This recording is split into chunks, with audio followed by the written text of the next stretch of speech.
Assalamualaikum warahmatullahi wabarakatuh. Salam sejahtera untuk semuanya. Saya Pak Ali dari Inside Chamber.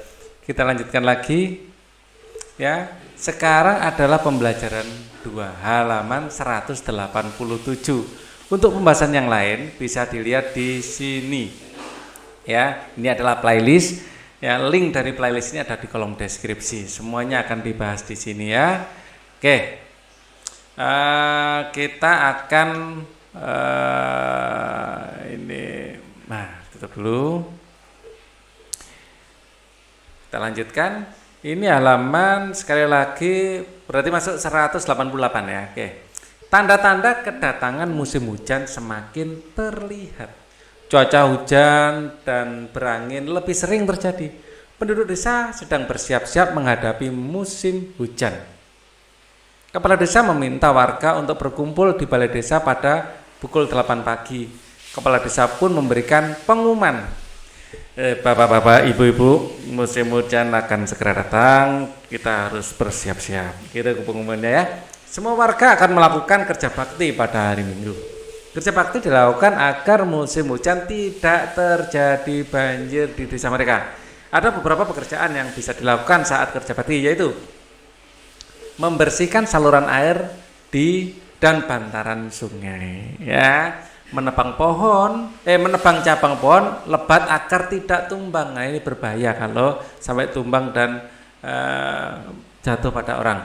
Membersihkan sampah di jalan desa. Sampah nanti kalau di jalanan itu dibiarkan terbawa air bisa masuk sungai dan menyumbat. Nah, kerja bakti, setiap warga boleh memilih jenis kerja bakti yang sesuai. Ada yang membersihkan sampah, ada yang masuk ke sungai membersihkan sungai, ada yang menyapu di jalanan, disesuaikan dengan kemampuan. Oke, ayo beraktivitas. Udin dan teman-teman juga ikut dalam kerja bakti tersebut. Mereka memilih pekerjaan yang sama, yaitu menyapu dan membersihkan sampah di jalan desa. Ternyata itu sedang memunguti sampah. Sedangkan Udin memasukkan sampah-sampah ke tempat sampah. Sampah harus dibuang pada tempatnya. Jika sampah dibuang sembarangan, apalagi ke saluran air, maka bisa terjadi banjir karena bisa menyumbat aliran air. Ya, kita teruskan. Sambil bekerja, mereka pun bercakap-cakap. Bacalah percakapan mereka berikut ini. Senang ya melihat semua warga ikut kerja bakti termasuk kita. Betul sekali. Penduduk memilih jenis kerja bakti yang berbeda, tetapi tetap bersatu membersihkan desa. Untung cuaca cerah, semua warga bisa ikut kerja bakti. Semua bersiap menghadapi musim hujan, saluran air dibersihkan agar tidak banjir. Inilah pentingnya bersatu dalam keberagaman. Meskipun berbeda, tetap bersatu untuk kepentingan bersama. Menjelang pukul 10 pagi, semua pekerjaan telah selesai. Kepala desa berterima kasih pada semua warga yang sudah ikut bekerja bakti. Kepala desa juga menyampaikan pentingnya bersatu dalam keberagaman untuk kepentingan bersama. Ya, ini sudah selesai. Sambil minum-minum, melepas lelah, mendengarkan lagi sambutan atau pembicaraan dari Bapak Kepala Desa. Sudahkah warga di daerah tempat tinggalmu bersatu mempersiapkan datangnya musim hujan? Sudah apa belum? Ajaklah penduduk daerah tempat tinggalmu untuk bekerja bakti. Bersiaplah untuk menghadapi datangnya musim hujan. Itulah pentingnya bersatu dalam keberagaman. Kerja bakti setelah selesai, Udin dan teman-teman pulang ke rumah. Saat berjalan, Udin bercerita. Ia mendapatkan informasi tentang cuaca, musim dan iklim dari buku yang dibawa oleh ayahnya. Perbedaan cuaca dan iklim. Definisi cuaca. Cuaca adalah keadaan udara di tempat tertentu. Cuaca diamati dalam waktu yang singkat. Keadaan cuaca mudah berubah-ubah. Contohnya pada pukul 7 waktu Indonesia Barat, keadaan cuaca di Kota Bandung cerah.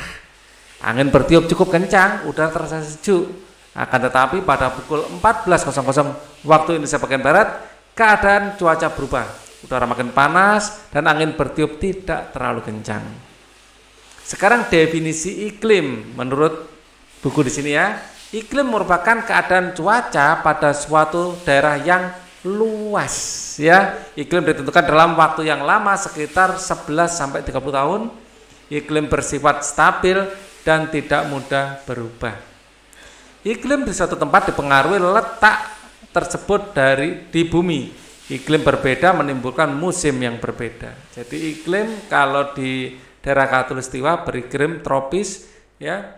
Kalau agak jauh dari khatulistiwa di sini akan beriklim subtropis. Kalau yang ujung nanti beriklim kutub, ya. Di sini subtropis, di sini tropis. Oke. Ini adalah bumi, ya.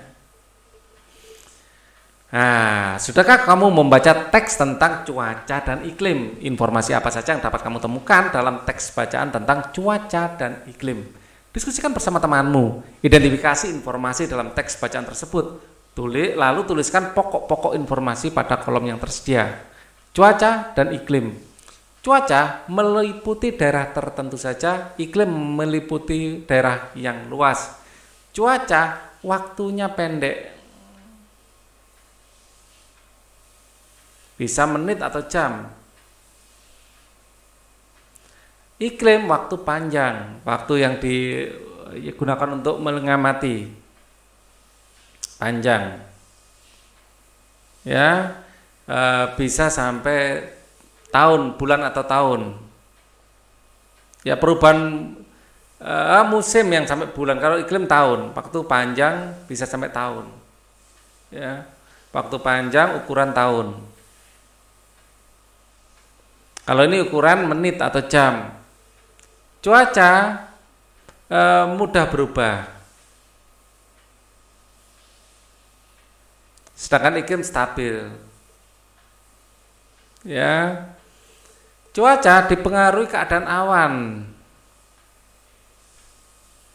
Keadaan awan. Ya, kalau iklim lebih dipengaruhi pada posisi geografis dan astronomis.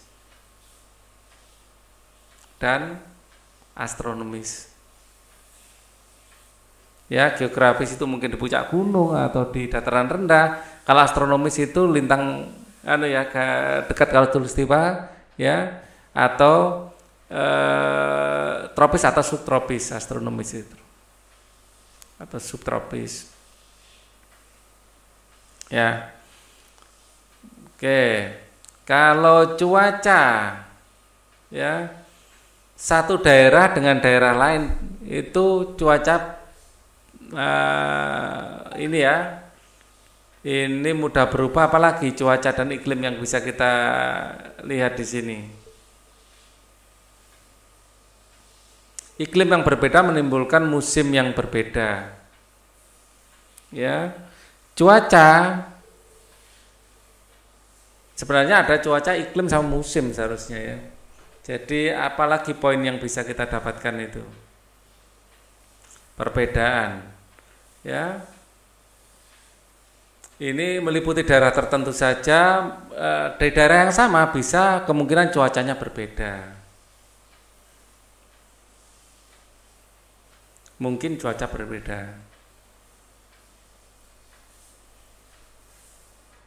Kalau iklim di daerah yang sama, iklimnya sama. Iklim sama. Ya. Kalau cuaca dibagi menjadi ada cerah, ya, ada mendung, berawan, dan hujan. Kalau iklim, ya, tergantung, bisa tropis atau subtropis. Kalau tropis dibagi menjadi kemarau dan hujan, penghujan. Kalau subtropis bisa musim semi, musim gugur. Habis semi panas dulu, ya, panas, gugur, dan setelah gugur musim salju atau winter. Ya, terus apa lagi yang bisa bedakan? Ya. Kemudian definisi iklim. Nah, ini aja ya, yang saya Pak Ril temukan cuma 6 ini aja, ya, yang kepikiran, ya. Jadi cuaca, waktunya sudah, ya. Oke. Pak Ril tidak punya ide untuk ngisi nomor 7, maaf. Di jalanan desa masih terdapat banyak genangan air. Udin dan teman-teman berjalan pulang. Sesekali mereka meloncati genangan air. Terkadang loncatan mereka meleset hingga kaki mereka basah. Ya, Udin melihat cara Beni meloncat genangan air. Udin minta Beni mengajari mereka cara tepat untuk meloncat. Lalu Beni mengajak teman-temannya ke rumah Beni yang akan mengajari mereka meloncat. Oke, cara meloncat yang benar itu seperti apa? Mereka pun tiba di rumah Beni. Ayah Beni sedang duduk di teras rumah. Beni minta ayahnya untuk mengajari teman-teman cara meloncat. Ayah Beni meminta Edo dan Udin untuk melepaskan sandalnya. Sandal mereka akan diletakkan di lantai secara terpisah. Jarak antara sandal sekitar 1 meter. Anak-anak, perhatikan baik-baik, amati cara saya meloncat dan mendarat. Siap? Perhatikan berikut, posisinya seperti ini. Nah, ini posisinya salah sebenarnya ya. Saat mendarat harus ditekuk, ya. Ini salah ini. Ya, saat mendarat posisi lutut ditekuk ya. Kalau seperti ini bisa sakit nanti persendian. Ya, ditekuk. Karena contohnya yang salah yang dilakukan di sini mungkin salah, ini salah juga ya. Kalau waktu ada atas masih lurus, begitu jatuh ya harus ditekuk. Ya, kaki harus tekuk seperti ini. Nah, jatuhnya harus kaki ditekuk. Ya, karena kalau nggak ditekuk ya ditekuk seperti ini ya, waktu jatuh harus tekuk. Kalau nggak ditekuk ini lutut bisa sakit ya. Udin, Edo, Siti, Dayu dan Lani mencoba meloncat sesuai dengan gerakan ayah Beni. Sebelum meloncat mereka melakukan pemanasan dulu. Lihatlah gerakan mereka meloncat ya. Ingat ya, kalau meloncat jangan mendaratnya diluruskan seperti ini, mendaratnya harus ditekuk. Oke. Kerjasama dengan orang tua. Dapatlah kamu meloncat seperti gerakan Beni, lakukan bersama teman-teman ya, secara bergantian. Ingat ya, mendaratnya ya ditekuk. Orang tua membimbing siswa untuk bersatu dengan anggota rumah menyelesaikan sebuah pekerjaan. Nah, ini bergotong royong namanya. Untuk pembahasan yang lain kita akan bahas di video yang lain. Thank you for watching. Wassalamualaikum warahmatullahi wabarakatuh.